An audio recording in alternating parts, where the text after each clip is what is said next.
View പോയിന്റിൽ ഇന്ന് എൻ്റെ അതിഥി KPCC അധ്യക്ഷൻ ശ്രീ VM സുധീരനാണ്. സ്വാശ്രയ വിഷയത്തിൽ പ്രതിപക്ഷ പ്രതിഷേധം കത്തിപ്പടരുന്ന പശ്ചാത്തലത്തിലാണ് ശ്രീ VM സുധീരൻ വ്യൂ പോയിന്റിലെത്തുന്നത്. So very warm welcome to the program. Shri VM Sudheeran, ഈ അഭിമുഖത്തിലേക്ക് കടക്കുന്നതിന് മുൻപ് എനിക്ക് ആദ്യം താങ്കളുടെ ആരോഗ്യസ്ഥിതിയെക്കുറിച്ച് അറിഞ്ഞാൽ കൊള്ളാമെന്നുണ്ട്. കാരണം അവസാനം ചില ടെലിവിഷൻ ദൃശ്യങ്ങളിൽ വലിയ പ്രതിഷേധം നടക്കുമ്പോൾ ഗ്രനേഡ് വീണ് ശ്വാസതടസ്സത്തിൽ അസ്വസ്ഥപ്പെടുന്ന താങ്കളുടെ മുഖം എനിക്ക് ഓർമ്മയുണ്ട്. എങ്ങനെയുണ്ട് താങ്കളുടെ ആരോഗ്യം ഇപ്പോൾ? ഇപ്പം ആ സമയത്ത് കുറച്ചൊരു അസ്വസ്ഥതയുണ്ടായിരുന്നു. ഇപ്പോൾ ശ്വാസതടസ്സം ഇപ്പോൾ അനുഭവപ്പെടുന്നില്ല. അതേ സമയത്ത് ഈ ഗ്രനേഡിൻ്റെ ഇഫക്റ്റ് പൂർണ്ണമായി വിട്ടിട്ടില്ല. കണ്ണിനാണ് അത് കൂടുതലായിട്ട് ബാധിച്ചിട്ടുള്ളത്. അന്ന് ഉള്ള കണ്ണിന് കുറേ അസ്വസ്ഥത തോന്നി, ഒരു തരം നീറ്റൽ പോലെ നല്ലോണം വന്നിരുന്നു. അത് പൂർണ്ണമായിട്ട് ഇപ്പോഴും വിട്ടിട്ടില്ല. ഒരു കാര്യം എനിക്ക് വളരെ അത്ഭുതം തോന്നുകയാണ്. ഞങ്ങളുടെയൊക്കെ പൊതുജീവിതത്തിൽ ഒരു സമരമുഖത്ത്, പ്രത്യേകിച്ചും ഒരു നിരാഹാര സമരം നടക്കുന്ന സമയത്ത്, ആ നിരാഹാര സമര പന്തലിലേക്ക് പോലീസ് ഗ്രനേഡ് എറിയുക എന്നുള്ളത് നമുക്ക് ചിന്തിക്കാൻ സാധിക്കാത്ത ഒരു കാര്യമാണ്. ഒരു ആക്ഷൻ ഏതെങ്കിലും സ്ഥലത്ത് ഉണ്ടാകുന്നു, സംഘർഷങ്ങളുണ്ടാകുന്നു, സംഘടനകളുണ്ടാകുന്നു, അത് ഒതുക്കുന്നതിന് വേണ്ടി അതിൻ്റേതായ നിലയിൽ ചിലപ്പോൾ ബലപ്രയോഗങ്ങളൊക്കെ പോലീസിൻ്റെ ഭാഗത്തു നിന്നുണ്ടാവാറ്. സ്വാശ്രയ വിഷയത്തിൽ യൂത്ത് കോൺഗ്രസ് സമരരംഗത്തിറങ്ങി 7 ദിവസങ്ങൾ പിന്നിട്ടപ്പോഴാണ് ഈ വിഷയത്തെ സജീവമായി ഏറ്റെടുക്കാൻ കോൺഗ്രസ് നേതൃത്വവും UDF നേതൃത്വവും തയ്യാറായത്. ഈ സമരത്തിലൂടെ എന്താണ് ശ്രീ VM സുധീരൻ, താങ്കളുടെ പാർട്ടി ഉദ്ദേശിക്കുന്നത്? ഏത് തരത്തിലുള്ള ഫലം ഉണ്ടാക്കാൻ സാധിക്കും നിങ്ങളുടെ ഈ പ്രതിഷേധത്തിന്? അതായത് ശരിക്ക് പറഞ്ഞാൽ പ്രതിഷേധിക്കേണ്ട ഒരു തീരുമാനമാണ് സർക്കാരിൻ്റെ ഭാഗത്തുനിന്ന് ഉണ്ടായിട്ടുള്ളത്. കാരണം ഈ സർക്കാർ സ്വാശ്രയ പ്രശ്നത്തിൽ ഈ സർക്കാരിനെ നയിക്കുന്ന രാഷ്ട്രീയ സംവിധാനം ഇടതുമുന്നണിയും അവരുമായി ബന്ധപ്പെട്ട യുവജന പ്രസ്ഥാനങ്ങളും യുവജന വിദ്യാർത്ഥി പ്രസ്ഥാനങ്ങളും വളരെ ശക്തമായ പോരാട്ടങ്ങൾ നടത്തിയിട്ടുള്ളവരാണ് എന്ന് നമുക്കെല്ലാം അറിയാം. അതുകൊണ്ട് ആ തരത്തിലുള്ള രാഷ്ട്രീയ ശക്തി അധികാരത്തിൽ വരുന്ന സന്ദർഭത്തിൽ സ്വാഭാവികമായും കുറേ കൂടി മെച്ചപ്പെട്ട ഒരു ധാരണ അല്ലെങ്കിൽ കരാറ് മാനേജ്മെൻറ്റുമായി ഉണ്ടാകുമെന്നാണ് പ്രതീക്ഷിക്കുന്നത്. നിർഭാഗ്യവശാൽ ഈ കരാറിൻ്റെ ആകത്തുക എടുത്താൽ മാനേജ്മെൻറ്റ്, മെഡിക്കൽ കോളേജ് മാനേജ്മെൻറ്റ് പ്രതീക്ഷിക്കുന്നതിലും ആവശ്യപ്പെടുന്നതിലും അപ്പുറത്ത് സർക്കാർ വഴങ്ങിക്കൊടുത്തു എന്നുള്ളതാണ്. ഇത് സംബന്ധിച്ച് സർക്കാരിൻ്റേതായ അവകാശവാദങ്ങളൊന്നും ന്യായീകരിക്കത്തക്കതല്ല. ഫീസുകളുടെ കാര്യത്തിൽ വമ്പിച്ച വർധനവാണ് ഫീസിൻ്റെ കാര്യത്തിൽ വന്നിട്ടുള്ളത്. ഫീസ് ഘടനയിലേക്ക് വരുന്നതിന് തൊട്ട് മുൻപ് സ്വാശ്രയ വിഷയത്തിൽ ഫീസ് ഘടനയിലേക്ക് മാത്രം കാര്യങ്ങളെ ചുരുക്കി കണ്ടുകൊണ്ടാണ് ഈ വലതുപക്ഷ കക്ഷികൾ ഇപ്പോൾ പ്രതിഷേധ രംഗത്തുള്ളതെന്നാണ് ഇടതുപക്ഷത്തിൻ്റെ ആരോപണം. അതിലൊന്നാമതായി ഇതിനെ ഒരു സമഗ്രമായി കാണാൻ സാധിക്കുന്നില്ല പ്രതിപക്ഷത്തിന് എന്ന ആക്ഷേപമുണ്ട്. ഫീസ് ഘടനയെ മാറ്റി നിർത്തിക്കഴിഞ്ഞാൽ കൂടുതൽ സ്വാശ്രയ കോളേജുകളിൽ കൂടുതൽ വിദ്യാർത്ഥികൾക്ക് സർക്കാർ ഫീസിൽ പഠിക്കാനുള്ള സാഹചര്യം ഒരുക്കുന്നു എന്നതും തലവരി പണം വാങ്ങാനുള്ള അവസരത്തെ പൂർണ്ണമായി അടച്ചു എന്നുള്ളതും ഇതിൻ്റെ മെറിറ്റായി ഭരണകൂടം സർക്കാർ ഉയർത്തി കാണിക്കുന്നുണ്ട്. എന്തുകൊണ്ടാണ് നിങ്ങളത് അംഗീകരിക്കുക? ഇല്ല, സർക്കാരിൻ്റെ അവകാശവാദങ്ങളൊക്കെ തികച്ചും പൊള്ളയാണ്. ശരിക്കും പറഞ്ഞാൽ ഇവിടെ സംഭവിച്ചത് മാനേജ്മെൻറ്റും സർക്കാരും തമ്മിലൊരു ഒത്തുകളിയാണ്. അവർ ഹൈക്കോടതിയിൽ ഈ പ്രശ്നം വന്നപ്പോൾ തന്നെ സർക്കാരും മാനേജ്മെൻറ്റും ഒത്തുകളിച്ചു. എന്തുകൊണ്ട് സുപ്രീം കോടതിയിൽ അപ്പീലിന് പോയില്ല? സുപ്രീം കോടതി ഇപ്പോൾ വളരെ കൃത്യമായി പറഞ്ഞിട്ടുള്ളത് എന്തുകൊണ്ടാണ്? ഇവിടെ സംസ്ഥാന സർക്കാർ അവിടെ അവതരിപ്പിച്ചത് അഡ്മിഷൻ എല്ലാം കഴിഞ്ഞിരിക്കുന്നു, ആ പ്രോസസ് ഈസ് കംപ്ലീറ്റഡ്, അതുകൊണ്ട് ഒന്നും ചെയ്യാനില്ല എന്ന ഒരു തെറ്റായ ഒരു രീതി അല്ലെങ്കിൽ തെറ്റായ കാര്യങ്ങൾ സുപ്രീം കോടതിയെ മുമ്പിൽ പറഞ്ഞുകൊണ്ട് അഡ്മിഷൻ എല്ലാം കഴിഞ്ഞെങ്കിൽ, പ്രോസസ്സ് പൂർത്തിയായെങ്കിൽ ഞങ്ങൾ ഇടപെടുന്നില്ല എന്ന രീതിയിലേക്കാണ് വന്നിട്ടുള്ളത്. പക്ഷേ മുൻകാല കോടതി വിധികളെല്ലാം ഇതുപോലെ സ്വാശ്രയ വിഷയത്തിൽ സർക്കാരിൻ്റെ ഇടപെടൽ അല്ലെങ്കിൽ സർക്കാരിന് ഉള്ള ഇടപെടൽ പരിമിതമായി മാത്രമേ നടക്കൂ എന്ന് ബോധ്യപ്പെടുത്തിയതല്ലേ? അതല്ല, പക്ഷേ ഇപ്പോൾ സുപ്രീം കോടതി വിധി വന്നിരിക്കല്ലേ. ആ സുപ്രീം കോടതി വിധിയുടെ ബെനിഫിറ്റ് കേരളത്തിന് കിട്ടാതാകത്തക്ക രീതിയിൽ കേരളത്തിൻ്റെ പ്രശ്നങ്ങൾ സുപ്രീം കോടതിയിൽ സംസ്ഥാന സർക്കാർ അവതരിപ്പിച്ചിട്ടില്ല എന്നുള്ളതാണ് ഏറ്റവും വലിയ യാഥാർത്ഥ്യം. പക്ഷേ സർക്കാർ സീറ്റുകളുടെ എണ്ണം വർദ്ധിച്ചു എന്നത് ശരി. സർക്കാർ സീറ്റുകളുടെ എണ്ണം, കോളേജുകളുടെ എണ്ണം വർദ്ധിച്ചുകൊണ്ടാണ്. അല്ലാതെ അത് ഏതെങ്കിലും ഗവൺമെന്റിന്റെ ഒരു പ്രത്യേകമായ കൂടുതൽ കോളേജുകളെ ഈ കരാറിലേക്ക് കൊണ്ടുവരാൻ കഴിഞ്ഞു എന്നാണ്. കൂടുതൽ കോളേജുകളെ കരാറിലേക്ക് കൊണ്ടുവരാൻ പറയുമ്പോൾ പങ്കെടുക്കാൻ ബാധ്യതപ്പെടുന്ന വിദ്യാർത്ഥികൾക്കുണ്ടാകുന്ന ബുദ്ധിമുട്ട് എന്താണ്? അവർക്ക് എങ്ങനെ താങ്ങാൻ സാധിക്കും? അപ്പോൾ സർക്കാരിൻ്റെ വാദമുഖങ്ങൾ നിലനിൽക്കുന്നതല്ല. തന്നെയുമല്ല, ഈ കാര്യത്തിൽ എല്ലാവരെയും അത്ഭുതപ്പെടുത്തുന്നതും ആശ്ചര്യപ്പെടുത്തുന്നതുമായൊരു കാര്യം, ഇതിനോടുള്ള ഇത്തരത്തിലുള്ള പ്രശ്നം വന്നാൽ പരിഹരിക്കാനുള്ള മുഖ്യമന്ത്രിയുടെ സമീപനമെന്താ? മുഖ്യമന്ത്രിയുടെ സമീപനം വളരെ വളരെ മോശമാണ്. നിയമസഭയിൽ അദ്ദേഹം പറഞ്ഞത് സമരത്തെ പുച്ഛിക്കുകയാണ്. ശ്രീ വി എം സുധീരൻ, ആ വിഷയങ്ങളിലേക്ക് കൂടി നമുക്ക് വരാം. അതിന് തൊട്ട് മുൻപ് ഞാൻ പിൻ പോയിന്റ് ചെയ്ത് ചോദിക്കുകയാണ്, ഈ സമരം കൊണ്ട് എന്താണ് പ്രതിപക്ഷം ഉദ്ദേശിക്കുന്നത്? എന്ത് ഫലം നിങ്ങൾ ഈ സമരം കൊണ്ട് ഈ സർക്കാരിൻ്റെ ഈ കാര്യത്തിൽ എടുത്തിട്ടുള്ള തീരുമാനങ്ങളുടെ പൊള്ളത്തരം, അവരുടെ വഞ്ചന, അവരുടെ കള്ളക്കളി, അത് തുറന്നു കാണിക്കുകയും ശക്തമായ സമ്മർദ്ദത്തിലൂടെ സർക്കാരിനെ കൊണ്ട് ഈ തീരുമാനം പുനഃപരിശോധിപ്പിക്കുക, ഇതിൽ തീരുമാനത്തിൽ മാറ്റമുണ്ടാക്കുക എന്ന ഒരു ശക്തമായ നിലപാട് തന്നെയാണ് ഈ സ്വാശ്രയ വിഷയത്തിൽ, ആ നിലപാട് തന്നെയാണ് സ്വീകരിക്കുന്നത്. സ്വാശ്രയ വിഷയത്തിൽ സർക്കാർ ഇപ്പോൾ എടുത്തിട്ടുള്ള നിലപാട് തിരുത്തുന്നത് വരെ സർക്കാർ എടുത്ത തീരുമാനം തിരുത്തണം, തിരുത്തിയേ മതിയാകൂ. ഏത് നിലയ്ക്ക്? അത് ചർച്ചയിലൂടെ അതിന് പരിഹാരമുണ്ടാക്കി അതിന് പൊതു സ്വീകാര്യമായ നിലയിലേക്ക് സർക്കാർ വരണം. ഇപ്പോൾ സർക്കാർ തന്നെ ചർച്ച നടത്തുന്നു എന്ന് പറയുന്നു. ഇപ്പോൾ ചില പേരിന് നാമമാത്രമായ രീതിയിലുള്ള ചർച്ച എന്നുള്ള തീർക്കാനുള്ള ശ്രമമല്ല. ആ തീർക്കാനുള്ള ശ്രമം സർക്കാരിൻ്റെ ഭാഗത്തുനിന്ന് ഉണ്ടാകണം, ഉണ്ടായേ മതിയാകും. പക്ഷേ സർക്കാരിൻ്റെ സമീപനം തന്നെ തികച്ചും ജനാധിപത്യ വിരുദ്ധമാണ്. ഒരു ജനാധിപത്യ ഗവൺമെൻറ്റിൻ്റെ ഭാഗത്തുനിന്ന് ഒരിക്കലും ഉണ്ടാകാൻ പാടില്ലാത്ത സമീപനമാണ് സർക്കാർ. ചർച്ചയ്ക്ക് എപ്പോഴും തയ്യാറാണെന്ന് മുഖ്യമന്ത്രി പിണറായി വിജയൻ ആവർത്തിച്ച് പറയുന്നുണ്ട്. നിങ്ങൾ ഇതിൽ ഒരു മേശയ്ക്ക് ചുറ്റും ചർച്ചയ്ക്ക് ഇരിക്കുകയാണെങ്കിൽ എന്തായിരിക്കും പ്രതിപക്ഷം മുന്നോട്ട് വയ്ക്കാൻ പോകുന്ന ആവശ്യങ്ങൾ, നിർദ്ദേശങ്ങൾ? അല്ല, അതൊക്കെ ചർച്ച വരട്ടെ. ഞാൻ ഒരിക്കൽ കൂടി വി എം സുധീരൻ, ഈ വിഷയത്തിൽ സർക്കാർ ഉണ്ടാക്കിയിട്ടുള്ള കരാറിലേക്ക് കഴിഞ്ഞ തവണ പുറത്തുനിന്ന സ്വാശ്രയ സ്ഥാപനങ്ങളിൽ 2 പേരെ, കരുണയെയും KMCTയും ഒഴികെ ബാക്കി എല്ലാവരെയും ഈ കരാറിൻ്റെ ഭാഗമാക്കാൻ സർക്കാരിന് കഴിഞ്ഞിട്ടുണ്ട്. മറുഭാഗത്ത് താങ്കൾ ഉന്നയിക്കുന്ന 30-35% ഫീസിൻ്റെ വർധന ഉണ്ടായി എന്നതും വസ്തുതയാണ്. പക്ഷേ കുറേ കൂടി, അതായത് നീറ്റ് അംഗീകരിക്കപ്പെട്ടിരിക്കുന്ന സാഹചര്യത്തിൽ പ്രവേശന ഘട്ടത്തിൽ തലവരി പണം വാങ്ങുന്നതിനുള്ള സാധ്യത അടയ്ക്കാൻ ഈ കരാറിൻ്റെ ഭാഗമാക്കാൻ ഇത്രയധികം സ്ഥാപനങ്ങളെ കൊണ്ടുവന്നതിലൂടെ സർക്കാരിന് കഴിഞ്ഞിട്ടില്ലേ? ഇനി നിങ്ങൾ പറയുന്നത് പോലെ ഈ സമരം മുന്നോട്ട് കൊണ്ടുപോവുകയും ഈ തീരുമാനം തിരുത്തുകയും ചെയ്യിക്കാൻ നിങ്ങളെക്കൊണ്ട് സാധിച്ചാൽ ശ്രീ വി എം സുധീരൻ, ആത്യന്തികമായി അതിൻ്റെ ഗുണഫലം അനുഭവിക്കാൻ പോകുന്നതും സ്വകാര്യ മാനേജ്മെൻറ്റുകളല്ല. അവരെ ഈ നിയന്ത്രണത്തിൽ പുറത്തേക്ക് കൊണ്ടുവരികയാണ് നിങ്ങൾ ചെയ്യുക. അല്ല, ഇവിടെ ഇത് സംബന്ധിച്ച് തലവരി പണം എല്ലാം അവസാനിപ്പിച്ചു എന്നുള്ള സർക്കാരിൻ്റെ അവകാശവാദം എത്രത്തോളം ശരിയാണെന്ന് സർക്കാരിന് തന്നെ അറിയാം. ജെയിംസ് കമ്മിറ്റിയുടെ മുമ്പിൽ എത്രയോ പരാതികൾ ഇപ്പോഴും നിൽക്കുന്നുണ്ട്.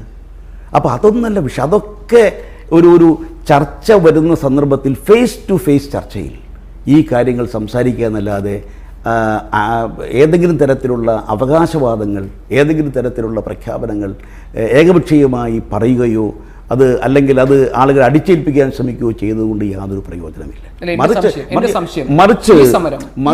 മറിച്ച് സർക്കാർ ചർച്ചയ്ക്ക് സന്നദ്ധരാകട്ടെ, മുഖ്യമന്ത്രി ചർച്ചയ്ക്ക് സന്നദ്ധരാകട്ടെ, മുഖ്യമന്ത്രി പിടിവാശി ഉപേക്ഷിക്കട്ടെ. മുഖ്യമന്ത്രി സ്പീക്കർ വിളിച്ച യോഗത്തിൽ പോലും വരാതിരുന്നു എന്നുള്ളത് വളരെ ഗൗരവത്തിലാണ് ഞാൻ കാണുന്നത്. എന്ന് വെച്ചാൽ ഈ പ്രശ്നം പരിഹരിക്കാനുള്ള യാതൊരു ആത്മാർത്ഥമായ സമീപനവും സർക്കാരിനില്ല, മുഖ്യമന്ത്രിക്കില്ല എന്നുള്ളതാണ്. തന്നെയല്ല, ഈ സമരം സാധാരണ രീതിയിൽ ഒരു സർക്കാരിൻ്റെ നിലപാടുകൾക്കോ നയങ്ങൾക്കോ തീരുമാനങ്ങൾക്കോ എതിരായി ഒരു സമരം വന്നാൽ ആ സമരത്തെ നല്ല രീതിയിൽ കൈകാര്യം ചെയ്ത് സമരം ചെയ്യുന്നവരോട് സംസാരിച്ച് അവരെ സർക്കാർ ഏറ്റവും അനുനയ ഭാഷയിൽ സംസാരിച്ച് കൊണ്ടുപോകല്ലേ ഒരു ഭരണാധികാരിയുടെ ഉത്തരവാദിത്വം. മറിച്ച് അവരെ അടച്ചാക്ഷേപിക്കലാണോ, അവരെ പരിഹസിക്കലാണോ? എനിക്ക് മനസ്സിലാവാത്തത്, മാധ്യമങ്ങളെപ്പോലും ഇതിൻ്റെ പേരിൽ ആക്ഷേപിച്ചു. എനിക്ക് മനസ്സിലാവാത്തൊരു കാര്യം, യൂത്ത് കോൺഗ്രസിനോ കോൺഗ്രസിനോ UDFനോ ഏതെങ്കിലും മന്ത്രിമാർക്കെതിരെ പ്രതിഷേധം നടത്തണമെങ്കിൽ വാടകയ്ക്ക് ആളെ കൂട്ടണം. അതൊക്കെ നിയമസഭ പോലുള്ളൊരു വേദിയിൽ ഒരിക്കലും പറയാൻ പാടില്ലാത്ത ഒരു പ്രയോഗമാണ്, ഒരു പദപ്രയോഗമാണ് മുഖ്യമന്ത്രിയുടെ ഭാഗത്തുണ്ടായത്. അത് പ്രശ്നങ്ങൾ സങ്കീർണമാക്കാനേ ഉപകരിച്ചിട്ടുള്ളൂ. അത് ഈ വിഷയത്തിൽ മാത്രമല്ല, ഈ സർക്കാരിൻ്റെ പ്രവർത്തനങ്ങളെ ആദ്യം മുതൽ നമ്മൾ വിലയിരുത്താൻ ശ്രമിച്ചാൽ കാര്യങ്ങൾ ജനങ്ങളോട് അല്ലെങ്കിൽ ചോദ്യങ്ങൾക്ക് കൃത്യമായ മറുപടി പറയുക എന്നുള്ളതല്ല. ഇപ്പോൾ കുട്ടിമാക്കൂലിൽ തലശ്ശേരിയിൽ ദളിത് സഹോദരിമാരെ കള്ളക്കേസെടുത്ത് ജയിലിലേക്ക് പറഞ്ഞയച്ചു കൈക്കുഞ്ഞിനോടൊപ്പം. അതേക്കുറിച്ച് മുഖ്യമന്ത്രിയോട് ചോദിച്ചപ്പോൾ എന്താ പറയുന്നത്? നേരെ നിങ്ങൾ പോലീസിനോട് ചോദിക്കാനാണ് പറയുന്നത്. മാധ്യമപ്രവർത്തകരോട് പറഞ്ഞത് പോലീസിനോട് ചോദിക്കാനാണ്. ഇങ്ങനെ ഏതെങ്കിലും ഒരു മുഖ്യമന്ത്രി, ആഭ്യന്തര വകുപ്പ് കൈകാര്യം ചെയ്യുന്ന ഏതെങ്കിലും ഒരു ഉത്തരവാദപ്പെട്ട മുഖ്യമന്ത്രി എപ്പോഴെങ്കിലും പറഞ്ഞിട്ടുണ്ടോ? നിങ്ങൾ പോലീസിനോട് ചോദിക്കും. പോലീസിനോട് ചോദിക്കാനാണെങ്കിൽ പിന്നെ എന്തിനാണ് ആഭ്യന്തര വകുപ്പ് മന്ത്രി?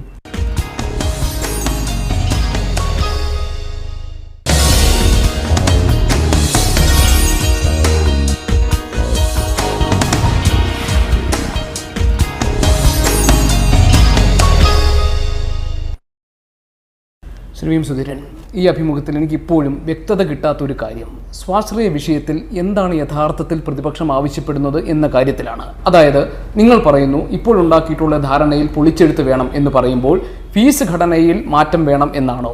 അങ്ങനെയാണെങ്കിൽ നിങ്ങളുടെ സമരം ഫലം കണ്ടു എന്നിരിക്കട്ടെ, അപ്പോഴും സ്വാശ്രയ മാനേജ്മെന്റ് കരാറിന് പുറത്തേക്ക് പോവുകയല്ലേ ചെയ്യുക? ഈ കാര്യത്തിൽ നേരത്തെ UDF സർക്കാർ കൊണ്ടുവന്നിരുന്ന നിയന്ത്രണങ്ങളും നിലപാടുകളുമുണ്ട്. അത് അന്യായമായ സമ്മർദ്ദങ്ങൾക്ക് വഴങ്ങാതെ UDF സർക്കാർ നടപ്പിലാക്കിയിരുന്ന ഒരു രീതിയുണ്ട്. UDF സർക്കാർ 5 വർഷം ഭരിച്ചിട്ടും യഥാർത്ഥത്തിൽ ഫീസ് വർധന എന്ന് പറയുന്നത് വളരെ നേരിയ തോതിലുള്ള വർധനവായിരുന്നു. ആദ്യത്തെ ഒരു വർഷം വർധനവില്ല, രണ്ടാമത്തെ വർഷം 12,000 രൂപയുടെ വർധനവ്, മൂന്നാമത്തെ വർഷം 15,000 രൂപയുടെ വർധനവ്, പിന്നെ 10,000 രൂപയുടെ വർധനവ്. UDFിൻ്റെ ലാസ്റ്റ് വർഷം 10,000 രൂപയുടെ വർധനവ്. UDF ഗവൺമെൻറ്റിൻ്റെ 5 വർഷക്കാലത്തെ ഫീസ് വർധനവെന്ന് പറയുന്നത് 47,000 രൂപയാണ്. ആ സമയത്ത് ഇപ്പോൾ LDF കൂട്ടിയത് ഒരൊറ്റ വർഷം കൊണ്ട് 65,000 രൂപയാണ്. ഞാൻ അംഗീകരിക്കുന്നു. 2 സ്വാശ്രയ കോളേജ് സമം ഒരു സർക്കാർ കോളേജ് എന്ന ശ്രീ AK ആൻ്റണിയുടെ ആ ആശയം പിന്നീട് 2015 കോൺഗ്രസ് പ്രവർത്തക സമിതി അംഗം കൂടിയായ ശ്രീ AK ആൻ്റണി പിന്നീട് അത് പറഞ്ഞത് അത് വലിയ രീതിയിൽ കോഴ വാങ്ങുന്ന ഒരു കച്ചവടമായി, അതിൻ്റെ കൂത്തരങ്ങായി ഈ വിദ്യാഭ്യാസ മേഖലയെ മാറ്റിയിരിക്കുന്നതാണ്. അദ്ദേഹം തന്നെ ഈ ആശയം അന്ന് കൊണ്ടുവന്നപ്പോൾ ശരിയായ വ്യവസ്ഥകൾ പാലിച്ച് പഴുതുകളടച്ച് മുന്നോട്ട് കൊണ്ടുപോകാൻ കഴിയാത്തതിലുള്ള വേദന പങ്കുവെക്കുകയുണ്ടായി. താങ്കൾ പറഞ്ഞു UDF ഇക്കാര്യങ്ങളെല്ലാം കൃത്യമായി ഭദ്രമായി കൈകാര്യം ചെയ്തുവെന്ന്. ആ സമയത്തും ഈ കരാറിൻ്റെ ഭാഗമാകാതെ നിന്ന് ധാരാളം സ്വാശ്രയ സ്ഥാപനങ്ങളുണ്ടായിരുന്നു. സർക്കാരിനെ ലംഘിച്ചുകൊണ്ട്, സർക്കാരിനെ ധിക്കരിച്ചുകൊണ്ട് പുറത്തുപോയ സ്വാശ്രയ സ്ഥാപനങ്ങളുണ്ടായിരുന്നു. ക്രിസ്ത്യൻ മാനേജ്മെൻറ്റുകളുമായി ഏകപക്ഷീയമായി 3 വർഷത്തേക്കുള്ള കരാർ ഉണ്ടാക്കി എന്ന ആക്ഷേപം മറ്റ് സ്ഥാപനങ്ങൾക്കുണ്ട്. ഈ പ്രശ്നത്തിൽ UDFും ഒരുപോലെ കുറ്റവാളികളല്ലേ? അല്ല, ഇതിനകത്ത് ഏറ്റവും നല്ല ഉദ്ദേശത്തോടുകൂടി കൊണ്ടുവന്ന കാര്യത്തിൽ മാനേജ്മെൻറ്റുകളുടെ ഭാഗത്തുനിന്ന് വളരെ നല്ലതല്ലാത്ത തെറ്റായ സമീപനം ഉണ്ടായിരുന്നു എന്നുള്ളൊരു യാഥാർത്ഥ്യമാണ്. പക്ഷേ നിലവിലുള്ള ആ സാഹചര്യത്തിൽ കോടതി വിധികളുടെ അടിസ്ഥാനത്തിൽ തന്നെ ഒരു സർക്കാരിന് സാധ്യമായ തലത്തിലുള്ള സർവ്വ കാര്യങ്ങളുമാണ് UDF നീക്കിയത്. ഈ സർക്കാരിനെ സംബന്ധിച്ചോളം സംഭവിച്ച പാളിച്ച എന്ന് പറയുന്നത് മാനേജ്മെൻറ്റ് പ്രതീക്ഷിക്കുന്നതോ ആഗ്രഹിക്കുന്നതോ അതിലപ്പുറം സർക്കാർ അവർക്ക് കൊടുത്തു എന്നുള്ളതാണ്. ഒരിക്കലും അവർ ആലോചിക്കാത്ത രീതിയിലുള്ള, ചിന്തിക്കാത്ത രീതിയിലുള്ള, ആവശ്യപ്പെടാത്ത രീതിയിലുള്ള ആവശ്യങ്ങൾക്ക് വഴങ്ങിക്കൊടുത്തു എന്നുള്ളതാണ്. സർക്കാരിന് സാധിക്കുന്ന തലത്തിൽ സർക്കാർ എന്തുകൊണ്ട് മുന്നോട്ട് പോയില്ല? സ്വാശ്രയ വിഷയത്തിൽ പ്രതിപക്ഷത്തിന് ഒരൊറ്റ നിലപാടും ഒരൊറ്റ ഡിമാൻഡും ഉള്ളത് ഇപ്പോഴുണ്ടാക്കിയിട്ടുള്ള ഈ കരാർ സർക്കാർ പൊളിച്ചെഴുതണം എന്നതാണ്. അതല്ലാതെ അല്ലെങ്കിൽ സമരരംഗത്ത് നിങ്ങൾ തുടരുക തന്നെ ചെയ്യും. ഈ ഇന്നത്തെ നിലയിൽ സമരം ശക്തമായി മുന്നോട്ട് കൊണ്ടുപോകും. അതേ സമയത്ത് തന്നെ സർക്കാരിനെ സംബന്ധിച്ചിടത്തോളം സർക്കാർ ഇപ്പോൾ ഉണ്ടാക്കിയിട്ടുള്ള ഈ ധാരണ പുനഃപരിശോധിക്കണം, പൊളിച്ചെഴുതണം. മാനേജ്മെൻറ്റുകൾക്ക് നൽകിയിട്ടുള്ള അവിഹിതമായിട്ടുള്ള ആനുകൂല്യങ്ങൾ ഒഴിവാക്കണം. സാധാരണക്കാരായ കുട്ടികൾക്ക് താങ്ങാത്ത രീതിയിലുള്ള ഒരു അവസ്ഥയിലേക്ക് മുന്നോട്ട് പോകരുത്. ഏതായാലും ഇത് സംബന്ധിച്ച പരസ്യമായ വാദപ്രതിവാദങ്ങൾ അവസാനിപ്പിച്ചുകൊണ്ട് എന്തുകൊണ്ട് സർക്കാർ ഒരു നെഗോഷിയേഷൻ ടേബിളിലേക്ക് മുഖ്യമന്ത്രി നേരിട്ട് വരുന്നില്ല? കോൺഗ്രസിൻ്റെ യുവജന സംഘടനയായ യൂത്ത് കോൺഗ്രസ് സജീവമായി ഈ സ്വാശ്രയ വിഷയത്തിൽ സമരരംഗത്തുണ്ട്. UDFും ഈ സമരം ഏറ്റെടുത്തു കഴിഞ്ഞു. നിരാഹാരം കിടക്കുന്ന MLA-മാർക്കുള്ള അനുഭവ സത്യാഗ്രഹത്തിൽ ലീഗിലെ MLA-മാരുണ്ട്. പക്ഷേ UDFിലെ ഘടകകക്ഷികളുടെ യുവജന സംഘടനകളൊന്നും സമരരംഗത്തോ ഐക്യദാർഢ്യം പ്രഖ്യാപിച്ച രംഗത്തോ കാണുന്നില്ലല്ലോ. തീർച്ചയായിട്ടും ഇന്ന്, കാരണം ഇപ്പോൾ വേറൊരു കാര്യം ഇതിന് എടുത്ത് പറയേണ്ടതുണ്ട്. UDFിൻ്റെ മാത്രമല്ല, LDFിൻ്റെ യുവജന സംഘടനകൾ പോലും സർക്കാരിൻ്റെ തീരുമാനത്തിൽ അസ്വസ്ഥരാണ്. ഇപ്പോൾ AISFിൻ്റെ അല്ലെങ്കിൽ AIYFിൻ്റെ പ്രതികരണങ്ങൾ നമ്മൾ കാണുകയുണ്ടായി. എനിക്ക് തോന്നുന്നു SFIക്കും DYFI അകത്ത് പോലും സർക്കാരിൻ്റെ ഈ തീരുമാനങ്ങളോട് അത്ര നല്ലൊരു പ്രതികരണം ഉണ്ടാകാനുള്ള സാധ്യതയില്ല. ഇടതുപക്ഷ യുവജന സംഘടനകളുടെ കാര്യം താങ്കൾ പറഞ്ഞു. അവർക്കുള്ള അതൃപ്തി സർക്കാർ മാനേജ്മെൻറ്റുകളുമായി ഉണ്ടാക്കിയ കരാറിൻ്റെ കാര്യത്തിലല്ല, മറിച്ച് ഈ തലവരി പണം വാങ്ങുന്ന അല്ലെങ്കിൽ ഈ പറയുന്നത് മാതിരി കോഴ വാങ്ങുന്ന സ്വാശ്രയ സ്ഥാപനങ്ങളുണ്ടെങ്കിൽ ആ സ്ഥാപനങ്ങൾക്ക് നേരെയുള്ള എതിർപ്പ് ഇനിയും തുടരുമെന്നാണ്. KSUവും യൂത്ത് കോൺഗ്രസും പോലുള്ള കോൺഗ്രസിൻ്റെ യുവജന സംഘടനകൾ സർക്കാരിനെതിരെ സമരം ചെയ്യുന്നതിനോടൊപ്പം തന്നെ ഇത്തരം സ്വാശ്രയ സ്ഥാപനങ്ങൾക്കെതിരെ കൂടി സമരം ചെയ്യാൻ തയ്യാറാകണ്ടേ? അങ്ങനെ ഒരു ചരിത്രം നിങ്ങൾക്കില്ലല്ലോ. ഇതിൽ ഈ സ്വാശ്രയ സ്ഥാപനങ്ങളെ സംബന്ധിച്ച് നമുക്കറിയാം, ഇന്ന് ഈ സർക്കാരിൻ്റെ തീരുമാനം വരുമ്പോൾ LDFിൻ്റെ യുവജന വിദ്യാർത്ഥി സംഘടനകൾ ഒരു കാര്യം, അവർ കൂത്തുപറമ്പ് രക്തസാക്ഷികൾ അവർ വിസ്മരിക്കുകയാണ്. കൂത്തുപറമ്പ് രക്തസാക്ഷികൾ എങ്ങനെ ഉണ്ടായി, എന്തിനുണ്ടായി? ആ രക്തസാക്ഷികളുടെ സ്മരണയെ മുൻനിർത്തി ഈ തരത്തിലുള്ളൊരു തീരുമാനത്തിലേക്ക് അവർ പിന്തുണ കൊടുക്കുന്ന സർക്കാരിന് പോകാനാകുമോ? സ്വാഭാവികമായൊരു ചോദ്യം അവരുടെ ഇടയിൽ ഉയർന്നു വന്നിട്ടുണ്ട്. അത് പല തലങ്ങളിലും മനസ്സിലാക്കാൻ സാധിക്കുന്നുണ്ട്. സംസ്ഥാനത്തിലെ സാധാരണക്കാരായ ആളുകളുടെ ആവശ്യമെന്ന നിലയ്ക്ക് സ്വാശ്രയ വിഷയത്തെ ഉയർത്തിക്കൊണ്ടുവരുമ്പോഴും ആ വിഷയത്തിന് ബാഹ്യമായി നോക്കുമ്പോൾ കോൺഗ്രസിനും UDFിനും ഈ വിഷയം ഈ നിലയിലേക്ക് ഉയർന്നു വന്നത് രാഷ്ട്രീയമായി ഗുണം ചെയ്തിട്ടില്ലേ ശ്രീ VM സുധീരൻ? പ്രത്യേകിച്ച് കോൺഗ്രസിനകത്ത് പലതരത്തിലുള്ള അഭിപ്രായ ഭിന്നതകളും നേതാക്കൾക്കിടയിലുള്ള പ്രശ്നങ്ങളും സങ്കീർണമായി നിൽക്കുന്ന ഒരു സാഹചര്യത്തിൽ ഒരു ഐക്യത്തിൻ്റെ ഒരു സ്വരം ഉണ്ടാക്കാൻ, അല്ലെങ്കിൽ കുറേ കൂടി ഊർജ്ജസ്വലമായി കേരളത്തിൻ്റെ രാഷ്ട്രീയ രംഗത്തേക്ക് സജീവമായി വരാൻ ഈ വിഷയത്തെ നിങ്ങൾ ഊർജ്ജമാക്കിയില്ലേ? അല്ല, ഈ സമരം കോൺഗ്രസിൻ്റെയും UDFിൻ്റെയും അണികളെ, പ്രവർത്തകരെ വളരെ ഊർജ്ജസ്വലരാക്കിയിട്ടുണ്ട് എന്നുള്ളതൊരു യാഥാർത്ഥ്യമാണ്. താങ്കൾ പറയുന്നത് ഒരർത്ഥത്തിൽ ശരിയാണ്.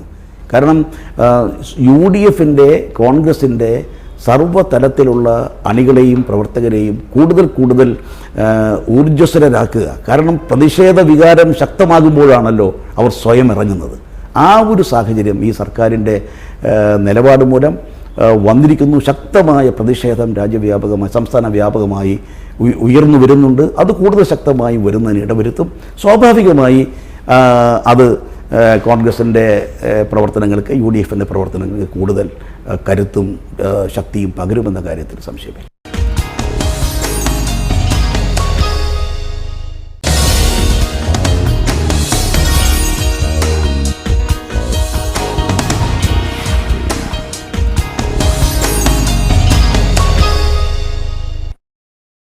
കോൺഗ്രസിനെ സംബന്ധിച്ച് പുനഃസംഘടന വേണം എന്ന ആവശ്യം ഹൈക്കമാൻഡിൽ നിന്നുണ്ടായിട്ടുണ്ട്. കോൺഗ്രസ് ഉപാധ്യക്ഷൻ അക്കാര്യങ്ങൾ വ്യക്തമാക്കി കഴിഞ്ഞു. അത് നടപ്പാക്കാനുള്ള നിയോഗം ശ്രീ VM സുധീരനാണ്. കഴിഞ്ഞ ദിവസങ്ങളിൽ ശ്രീ AK ആൻ്റണി പറഞ്ഞൊരു വാചകം, കണ്ടാലും കൊണ്ടാലും പഠിക്കാത്തൊരു സ്ഥിതിയിലേക്ക് കോൺഗ്രസ് മാറിയിരിക്കുന്നു. അവിടെ യുവാക്കളുടെ ഒരു വലിയ രക്തോട്ടം ഇനി കോൺഗ്രസിനെ വീണ്ടും സജീവമാക്കാൻ വേണ്ടി ആവശ്യമായിരിക്കുന്നു. വർഗീയ ശക്തികളെല്ലാം തന്നെ കേരള സമൂഹത്തിൽ ധ്രുവീകരണം ഉണ്ടാക്കാൻ ശ്രമിക്കുമ്പോൾ അതിൽ കോൺഗ്രസ് ഇല്ലാതായി പോകുന്ന സാഹചര്യത്തെ പ്രതിരോധിക്കേണ്ടതുണ്ട് എന്നെല്ലാം.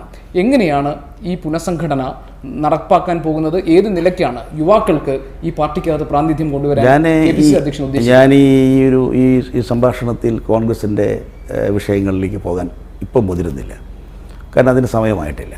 പക്ഷെ ഒരു കാര്യം താങ്കളുടെ ചോദ്യങ്ങൾക്ക് മറുപടിയായിട്ട് പറയാതിരിക്കുന്നതും ശരിയല്ല. കാരണം കോൺഗ്രസിനെ സംബന്ധിച്ചിടത്തോളം ഈ പുനഃസംഘടന, അതിൻ്റെ പ്രക്രിയ ആരംഭിക്കുന്നു. അത് സർവ്വതലത്തിലും ഊർജ്ജസ്വലമായി മുന്നോട്ട് കൊണ്ടുപോകുക, സമയബന്ധിതമായി മുന്നോട്ട് കൊണ്ടുപോകാനുള്ള ശ്രമത്തിലാണ് നിൽക്കുന്നത്. അത് പൂർത്തിയാകുന്നതോടുകൂടി പുതിയൊരു ചൈതന്യത്തോടുകൂടി കൂടുതൽ ശക്തമായി മുന്നോട്ട് പോകാൻ സാഹചര്യം ഉണ്ടാകും എന്ന ഉറച്ച വിശ്വാസമാണ് ഉള്ളത്. അതിൻ്റെ വിശദാംശങ്ങളിലേക്കോ മറ്റു കാര്യങ്ങളിലേക്കോ ഇപ്പോൾ കടക്കുന്നത് ഉചിതമല്ല. BJPയുടെ ദേശീയ കൗൺസിൽ കോഴിക്കോട്ട് വെച്ച് നടന്നപ്പോൾ പ്രധാനമന്ത്രിയും ക്യാബിനറ്റ് മന്ത്രിമാരും എല്ലാം കോഴിക്കോട്ട് വരികയും അവർ നെടുനീളൻ പ്രസംഗങ്ങളൊക്കെ നടത്തി മടങ്ങിപ്പോവുകയും ചെയ്തു. പക്ഷേ കേരളത്തിൽ CPM-ഉമായുള്ള രാഷ്ട്രീയ സംഘർഷങ്ങൾ വരെ പരാമർശിക്കപ്പെട്ടെങ്കിലും കോൺഗ്രസ് എന്ന ഒരു വാക്ക് മുതിർന്ന നേതാക്കളോ പ്രധാനമന്ത്രിയോ ഉച്ചരിച്ചില്ല. കോൺഗ്രസ് മുക്ത ഭാരതം എന്ന ലക്ഷ്യത്തിലേക്ക് BJP നീങ്ങുന്നു എന്നതാണോ ഇതിൻ്റെ അർത്ഥം? എത്രത്തോളം വേവലാതിപ്പെടുത്തുന്നുണ്ട് ഇതെല്ലാം കോൺഗ്രസിൽ? കോൺഗ്രസിനെ തെല്ലും വേവലാതിപ്പെടുത്തുന്നില്ല. BJPയുടെ ദേശീയ സമ്മേളനത്തിന് ഏതെങ്കിലും തരത്തിലുള്ളൊരു അവരുടെ അണികൾ ഒരു പക്ഷേ ഊർജ്ജസ്വലമായിട്ടുണ്ടാകാം. പക്ഷേ സാധാരണ ജനങ്ങളിൽ ഏതെങ്കിലും ഒരു ചലനം ഉണ്ടാക്കാൻ സാധിച്ചിട്ടില്ല.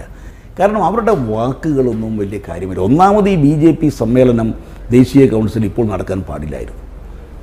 എന്തുകൊണ്ട്? ഉറിയിൽ ഭീകരാക്രമണം നടന്ന് 18 സൈനികർ വീരമൃത്യു വരിച്ച ആ സന്ദർഭത്തിൽ ഇതുപോലെ ഒരു ദേശീയ സമ്മേളനം ആർഭാടപൂർവം നടത്താൻ പാടില്ലായിരുന്നു. പിന്നെ ഈ ദേശീയ സുരക്ഷ ഉൾപ്പെടെയുള്ള കാര്യങ്ങളൊക്കെ ഏതെങ്കിലും ഒരു പാർട്ടിയുടെ വിഷയമായി നമുക്ക് കാണാനാവില്ല. തന്നെയുമല്ല, പത്താൻകോട്ട് ഭീകരാക്രമണം ഉണ്ടായപ്പോൾ ആവശ്യമായ രീതിയിലുള്ള പാഠം അതിൽ നിന്ന് പഠിക്കാൻ തയ്യാറായിരുന്നെങ്കിൽ ഈ ഉറിയിലെ ഈ ഭീകര ആക്രമണം ഒഴിവായി പോകുമായിരുന്നു. വേണ്ട രീതിയിൽ മുൻകൂട്ടി കാര്യങ്ങൾ നീക്കാൻ സാധിച്ചില്ല. ഒരു കാര്യം വളരെ വ്യക്തമാണ്, രാജ്യത്തിൻ്റെ സുരക്ഷ BJPയുടെ കയ്യിൽ ഭദ്രമല്ല എന്നാണ് ഈ പത്താൻകോട്ട് സംഭവവും ഉറി സംഭവവും തെളിയിച്ചിട്ടുള്ളത്. ഏതായാലും ഇനി എങ്ങനെ വരുന്നു എന്നുള്ളത് നമുക്ക് കാത്തിരുന്ന് കാണാം. അതുകൊണ്ട് ദേശീയ സമ്മേളനത്തിന് കേരളത്തിൽ വലിയ ചലനമുണ്ടാക്കാൻ സാധിച്ചില്ല.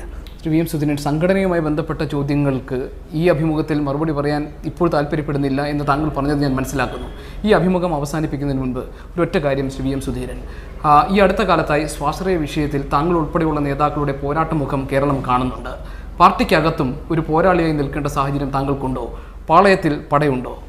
പാളയത്തിൽ പട എന്നുള്ളത് തെറ്റായിട്ടുള്ള ഒരു ധാരണയാണ്.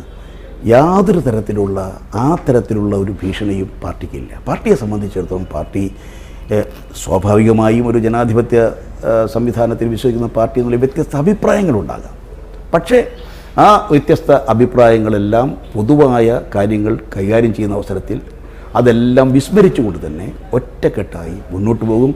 കേരളത്തെ സംബന്ധിച്ചിടത്തോളം വലിയ വെല്ലുവിളിയാണ് കോൺഗ്രസ് നേരിടുന്നത്.